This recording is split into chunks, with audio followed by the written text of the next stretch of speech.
Tyrese Haliburton was cut from an AAU team. His high school coach called him the worst freshman he'd ever coached. Hali was just a 3-star recruit who barely got any college offers. And after he got drafted by the Kings in 2020, he got traded midway through his second season. Former NBA player Wally Szczerbiak called Haliburton a wannabe all-star, let me keep it that way. And Tim Hardaway Sr. said, I want to go f*** up Haliburton.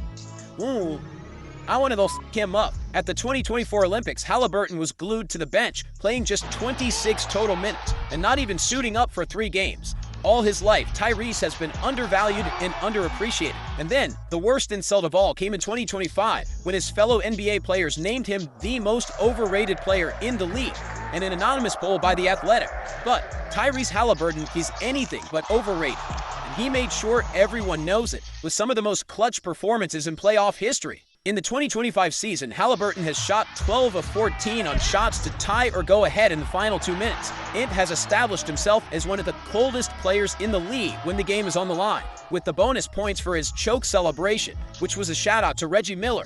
This is the story of being underrated and achieving dreams against all odds. This is the Tyrese Haliburton story, and how one skinny kid from Wisconsin became one of the best leaders and most clutch players in the NBA. Tyrese Haliburton was born on Leap Day, February 29, 2000 in Oshkosh, Wisconsin. His father, John, was a middle school coach for a girls' basketball team, and he couldn't leave for work unless he took Tyrese with him. He was 3 years old and was too young to play, but he wouldn't let me tie my shoes and leave. I couldn't go without it. Tyrese was obsessed with basketball, always playing with his dad and older brothers. Eventually, he got involved in youth leagues and AAU ball, where he played with Tyler Hero for a team coached by Chris Hero, Tyler's dad. But one day, Hero Sr. called up Tyrese's parents and told them that their son wasn't good enough and didn't have a future with the program. They never said that I was cut, but my parents told me that it was essentially like, he can come if he wants to, which, in a way, was even worse. During one of his first practices with a new AAU team, his coaches realized his jumper began well below his waist, a form that stemmed back from when he was a little kid and didn't have the strength to launch the ball with proper technique. His new coach, Brian Jonikin, tried tinkering with his unique shot angle by using his 3-year-old grandson as a defender. Jonikin asked the boy to hold out his hand while Haliburton shot, and Haliburton's release was so low that the preschooler blocked it, with everyone in the gym laughing. Tyrese left the practice in tears, but because he was so in love with basketball and had a strong work ethic, he was there the next day trying to fix his shot. 1 year later, Hali was a high school freshman and late for practice. His coach, Frank Shade, made him sit at the center circle while his teammates had to run sprints because of his tardiness. A lot of sprints. So many sprints that it started to resemble Timo Cruz and Coach Carter. So Haliburton was never late after that, and even though Coach Shade once called him the worst freshman he'd ever coached, Haliburton never gave up on his dream, because all he ever wanted in life was to become an NBA player. He trained like crazy, while all others around him told him it was impossible. Man, we had a legendary coach in our high school, Coach Shady. He retired going into my senior year, but he was the coach there for like 30, 40 years, and we had kids camp. I went there since I was 6 years old, so doing ball handling drills, then we do shooting drills. I do that every morning, every summer, from when I was 6 years old to when I was like 16. And Haliburton was a high school junior, leading Oshkosh North High to an undefeated regular season record. But in the state quarterfinals, for his own admission, Haliburton choked, and their season was over.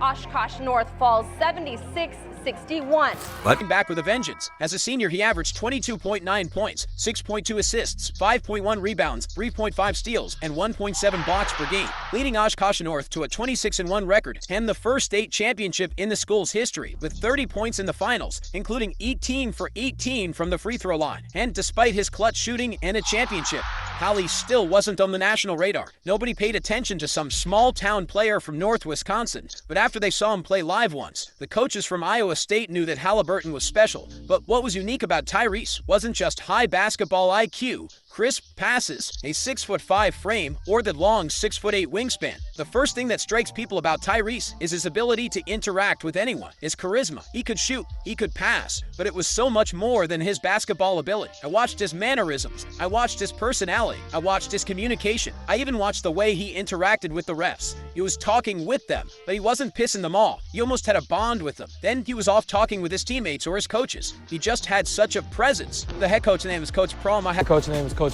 a real good relationship with him. He's produced 3 NBA guards, and he sees a lot of potential in me. And when a a guy like that says he sees potential in you, it's an opportunity you can't pass up. Tyrese was like a sponge, always ready to listen and apply what the coaches and older players were saying. And even though the run numbers didn't jump off the page, as he only averaged 6.8 points, 3.6 assists, and 3.4 rebounds per game, there was just something about Haliburton's aura that shined through. Early on in Tyrese's freshman season, an NBA scout came to one of Iowa's practices. After it was over, the scout called over Coach Prohm and asked him if he knew which player was going to get drafted the highest. The coach said that it was likely going to be Talen Horton-Tucker, who eventually ended up as the 46th pick in the 2019 draft. But to Prohm's surprise, the scout said it would be Haliburton, even though Hallie played a total of 10 college games up to that point. "Man, I've watched him all practice," the scout said. "Haliburton resonates with the older guys. He listens to everything they say. He fits into everything you're doing. He takes coaching. His presence and demeanor are always positive. He always has energy." Eel, the year highest draft pick. However, even though he shot the ball well as a freshman, making 52% of his shots and 43% from three, and led the Big 12 in an assist-to-turnover ratio, with some interest from the NBA, Ty knew he needed to get more aggressive, improve his body, and hunt for his own shot. As a sophomore, Hallie improved his averages to 15.2 points, 6.5 assists, 5.9 rebounds, and 2.5 steals, while shooting 50% from the field and 42% from three. However, midway through the year, Tyrese broke his wrist and then attempted to come back when he wasn't fully healed, re-injuring that wrist, which effectively ended his season. At that point, Haliburton was projected as a lottery pick. He knew he was going to get drafted and become a millionaire. You're likely to be one of the top point guards taken in this draft. That means depending on how the lottery balls land, if they ever land, there has been a lot of chatter about you going to the New York Knicks. Would simply leave college at that point and focus on workouts to improve their draft stock. Haliburton stayed at Iowa, cheering for his team, attending every practice and every game. But despite being a great teammate with high efficiency and great size for a point guard, Tyrese was once again overlooked in the 2020 NBA draft. Haliburton, there's a guy who's ready to play right now, right? He's not 22 years old or something. He's 20. Take the dude you know is going to be really good and really good right away. I think that's Haliburton. 12th overall pick, selected by the Sacramento Kings. With the 12th pick in the 2020 NBA draft, the Sacramento Kings select Tyrese Haliburton from Iowa State University. While in second pick, behind Anthony Edwards. When he showed up to training camp, a lot of Kings staff were unimpressed with Hallie. All they saw was a skinny 185-pound kid who wasn't very athletic and had a weird shot with a very low release point. But when the season started, Haliburton silenced all the doubters. And with 41% accuracy from three, he was the best shooter on the team and one of the best in the NBA. Other than his shooting, Ty had one of the best assist-to-turnover ratios in the NBA, with 5.3 assists and just 1.6 turnovers. And even though he played with another ball-dominant guard in De'Aaron Fox, who was undoubtedly the best player on the Kings, Haliburton made good things happen when he was on the court. His feel for the game, great decision-making, pushing the pace, and timely shots made the Kings better when he played, which is not common for a rookie. Tyrese averaged 13 points, 3 rebounds, 5.3 assists, and 1.3 steals, finishing third in the Rookie of the Year voting behind LaMelo Ball and Anthony Edwards. As a sophomore, Haliburton improved those averages to 14.3 points and a team-high 7.4 assists. But before a January game against Philadelphia, Hallie met with Drew Hanlon, the famous NBA development coach, whose clients include Joel Embiid, Jason Tatum, Bradley Beal, Zach LaVine, and others. Hanlon wasn't exactly looking for new clients, so when he met with Haliburton, he started pressing him with gut-punching questions to see if this kid was really worth his time. How many times are you going to be an all-star? How many times will you make All-NBA first team? And while the coach could see the fire behind Haliburton's eyes and the desire to be the best he could be, one thing bothered him. The biggest thing is that you're not going to be able to do any of this stuff if you keep attempting 11 shots per game. You were number 14 in high school, so that's the number. If you want to work with me this summer, you have to shoot 14 field goal attempts tomorrow night against the Sixers. Otherwise, I'm not working with you. The next night, on January 29th, Haliburton went out and scored a career-high 38 points on 11 for 19 shooting. Not only had he accepted Hanlon's challenge, but he had dominated Haliburton. And the two have worked together ever since and talked after every game. But despite the all-around improvement from Haliburton, the Kings weren't in a good place with a 20-35 record outside of a playoff spot. So how old were you the last time the Kings went to the playoffs? Gosh, I had to be about 8 years old. I mean, that's generous, about 7, 8 years old. Bigger And since they already had a franchise point guard in Fox, it was logical to deal Haliburton, their most prized trade chip. The Pacers and the Kings. The Pacers and the Kings, they made a trade, and Indiana sent Domantas Sabonis, Jeremy Lamb, and Justin Holiday to Sacramento for Tyrese Haliburton, Buddy Hield, and Tristan Thompson. A win-win trade for both teams, but it was really Indiana who won the deal. The Pacers clearly won. The Pacers clearly won this trade. Yeah. The Pacers clearly won this trade. To me, he's the guy that makes the right play every time. He gives you playmaking, he gives you shot making, he moves the ball, and he defends. And by the way, he loves basketball. 2 practices for Haliburton to completely change the way the Pacers played basketball. Outlet passes fired off faster. Threes went up early, didn't on it. Haliburton, and the ball flew around the court, and players started cutting harder because they knew their new point guard was going to see them and get them the ball. Other than on-court cohesiveness, Haliburton's energy was infectious wherever he played, and he was a seamless leader. The guys wanted to follow him and play hard for him because he brought good vibes and was selfless on and off the court. Line. Well, we gotta make it!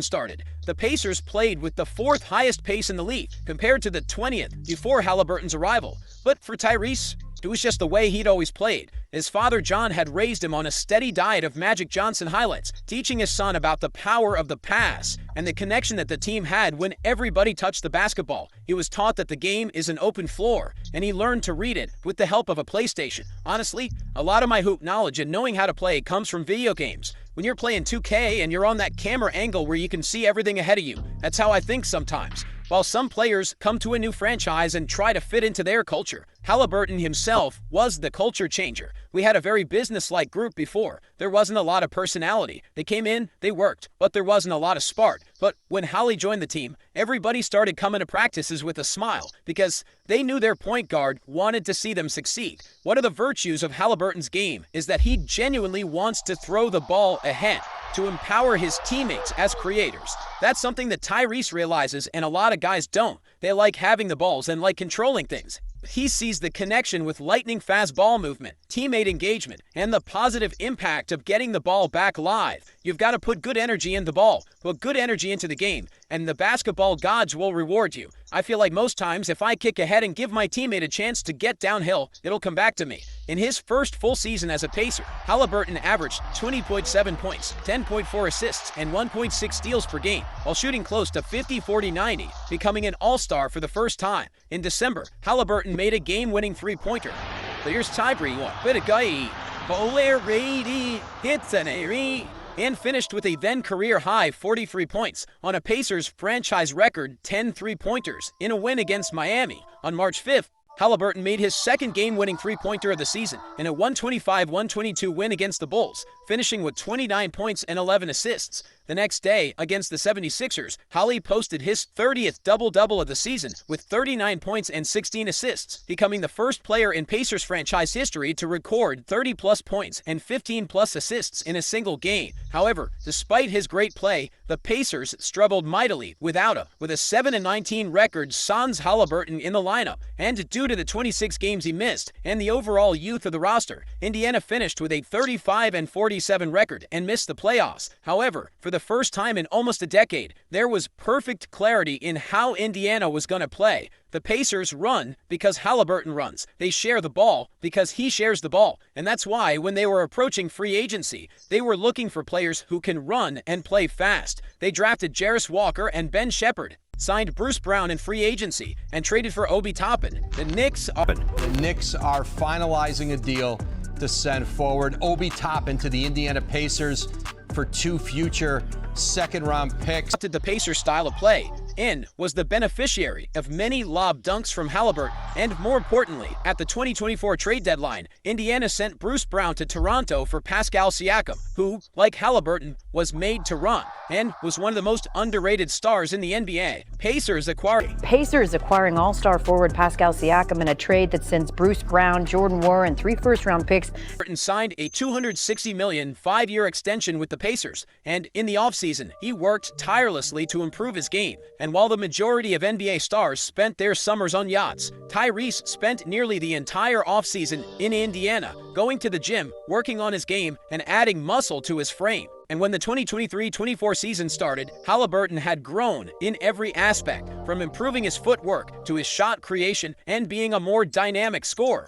And because he gained 12 pounds of muscle, Hali became stronger and able to play through more contact. And it paid off. In the 24 regular season, Haliburton averaged 20.1 points per game and a league-leading 10.9 assists on just 2.3 turnovers. On November 14, 2023, Haliburton recorded a near triple-double with 33 points, 15 assists, 7 rebounds, and no turnovers in a win over the 76ers, becoming just the 5th player in NBA history to have 30-plus points, 15-plus assists, and no turnovers in a single game. On December 4th, Haliburton recorded his first career triple-double with 26 points, 10 rebounds, 13 assists, and no turnovers on a 122-112 win against the Celtics. He also joined John Stockton and Magic Johnson as the only players in NBA history to record back-to-back 20-point and 20-assist games, and the 23 assists he had against the Knicks were franchise record. Yes, diamond.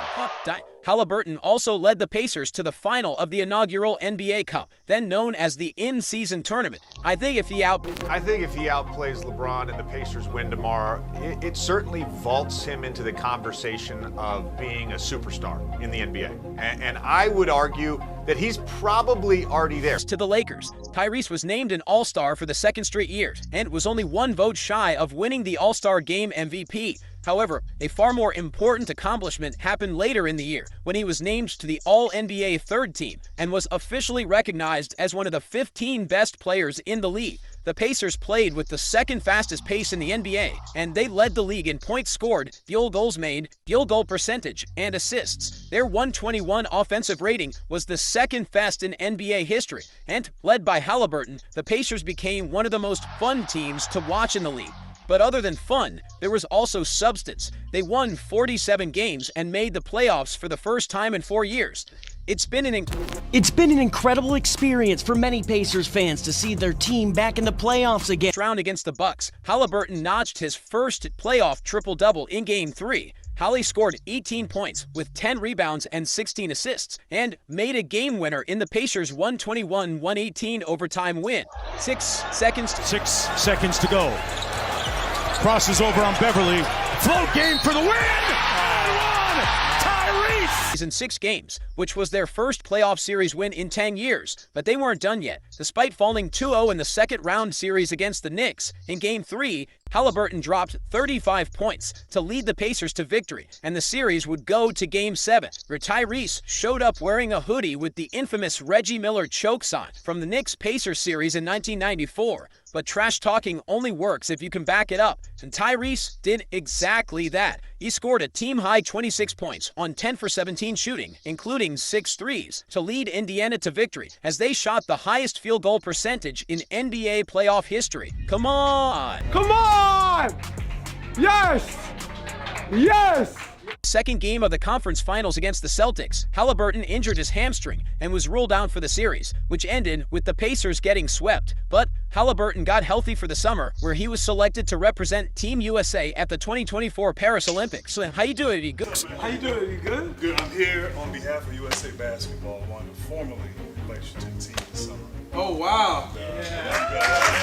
Roster gathered in early July for its first meeting. Coach Steve Kerr looked around the conference room and said he saw 12 future Hall of Famers. And even though he barely played at the Olympics, appearing in just 3 games for a total of 26 minutes, Haliburton's spirit was the same as it always was: fun, upbeat, and ready to cheer on his teammates. However, despite winning gold at the Olympics and coming off an All-NBA season, Haliburton struggled at the start of the 2025 season. Hali averaged 15.3 points while shooting just 37% from the field and 28% from three-point territory through his first 15 appearances, and the Pacers opened the season with a 10-15 record in the first 2 months, and it took them until January 6th to finally get over 500. Indiana was still terrorizing teams in transition, but they encountered problems in the half-court, and the opponents adjusted to the pace and played switch-heavy defense. Teams started going under screens for Haliburton, denying his teammates and daring the pass-first point guard to beat them as a scorer. And even though Haliburton was always an efficient shooter, you could sense a reluctance in his pull-up jumpers, since being a first option wasn't his natural instinct. I got too caught up in outside noise and allowing myself to think such negative thoughts about myself internally.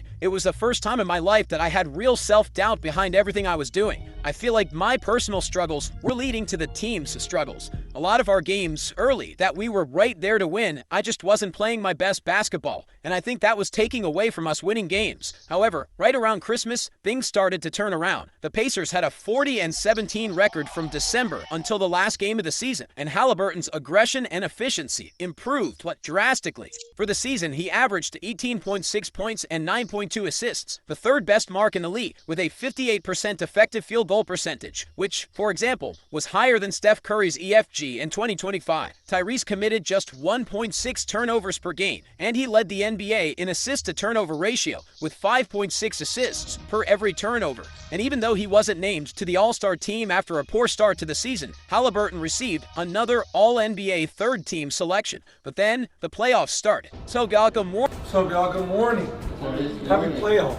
On a clutch shooting run that we have never seen before. In the first round against the Bucks, Indy jumped to a 3-1 series lead and won an impressive finish. And in Game 5, Haliburton recorded 26 points, 5 rebounds, 9 assists, 3 steals, and 3 blocks, including the game-tying layup that sent the game to overtime. Haliburton, Devin, and the Todd is in. But in OT, it seemed like the Bucks had the game wrapped up, holding a 7-point lead with 35 seconds to go. And then Nembhard hit a 3. The Bucks turned the ball over twice, and Haliburton made 2 clutch layups to win the game and the series. And in the second round against the number 1 seeded Cavaliers, the Pacers continued to defy the odds and pull out miracle victories. After the Pacers won Game 2, it looked like the Cavaliers would tie the series, as they had a 14-point lead after 3 quarters. Three, massive shot for the Pacers. And only 1 minute left to play. But then it was Haliburton time. The Pacers point guard scored 6 points in the final minute, including a crazy 3-pointer for the win.